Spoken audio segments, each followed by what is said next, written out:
Bismillahirrahmanirrahim.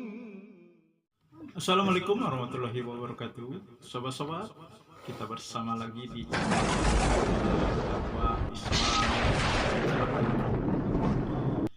Sobat-sobat,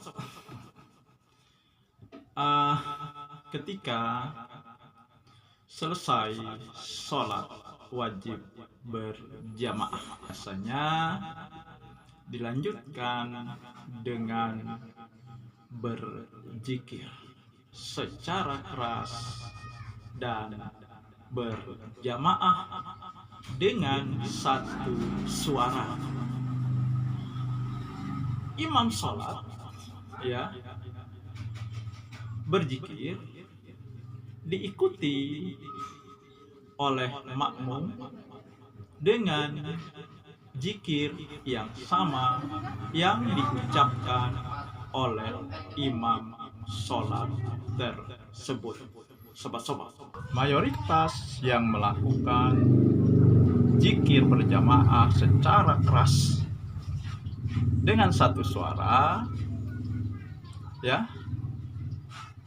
mereka yang mengklaim sebagai yang bermadzhab kepada Imam Syafi'i.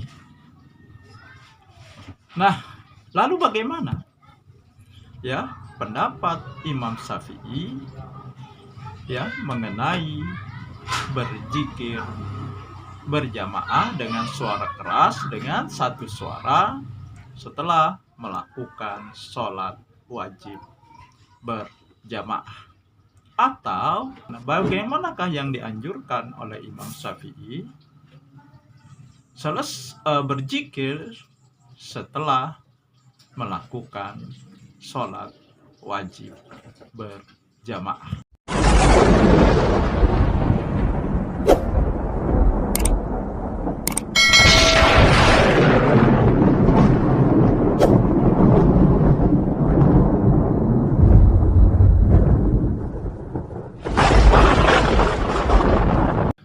Cuplikan video berikut ini akan memberikan jawaban dari pertanyaan tersebut, sobat-sobat. Nah, kita simak saja dulu cuplikan videonya, sobat-sobat. Ada pertanyaan yang terkait dengan zikir berjamaah. Untuk zikir sesudah sholat, kami menemukan satu pendapat yang dikemukakan oleh Asy-Syafi'i ketika mengomentari hadis Imam Bukhari, Imam Muslim, dan Imam Abu Dawud dari sahabat Ibnu Abbas. Ini sebagaimana yang dikutip oleh Profesor Hasbi As-Siddiqi, bahwa Asy-Syafi'i mengutarakan supaya para imam dan makmum berzikir dengan suara pelan, kecuali imam menghendaki supaya makmum belajar. Maka untuk tujuan pembelajaran, zikir bisa dikeraskan.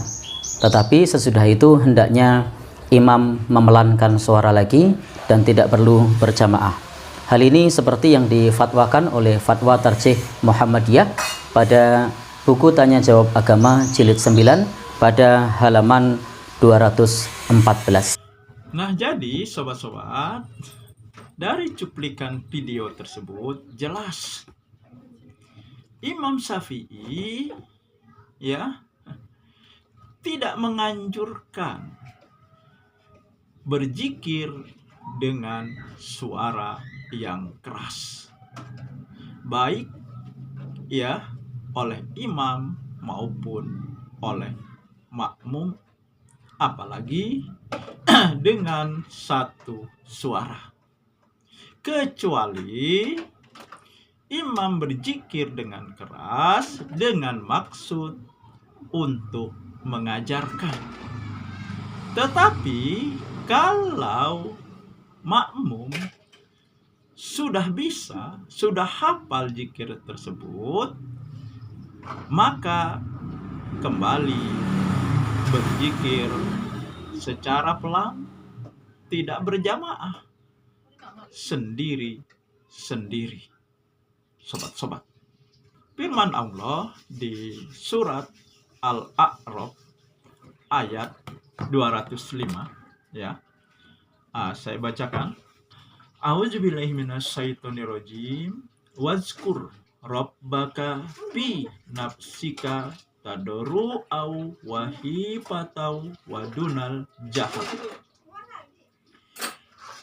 Wadunal jahri minal qawli bil guduwi wal asal wala takum minal ghafilin. Dan ingatlah Tuhanmu dalam hatimu dengan rendah hati dan rasa takut, dan dengan tidak mengeraskan suara pada waktu pagi dan petang. Dan janganlah kamu termasuk orang-orang yang lengah. Nah, ini kan jelas firman Allah. Kita disuruh menyebut nama Allah di dalam hati. Yang namanya di dalam hati kan tidak akan keras. Ya. Dan dengan tidak mengeraskan suara.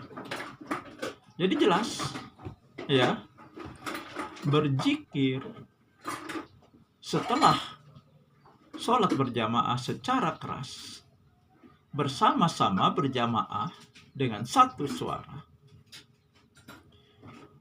itu tidak sesuai dengan sunnah Rasul maupun perintah Allah. Kecuali ya, berzikir secara keras yang dilakukan oleh imam diikuti oleh makmum karena dengan maksud mengajarkan. Itu juga yang pernah dilakukan Nabi. Nabi pernah mengeraskan zikir dengan maksud untuk mengajarkan, bukan untuk dilakukan berkepanjangan terus-menerus setiap selesai melakukan sholat wajib berjamaah. Sobat-sobat, saya kira itu saja sobat-sobat. Semoga ini menginspirasi dan mencerahkan. Nasrum minallahi wa fathun qarib. Wassalamualaikum warahmatullahi wabarakatuh.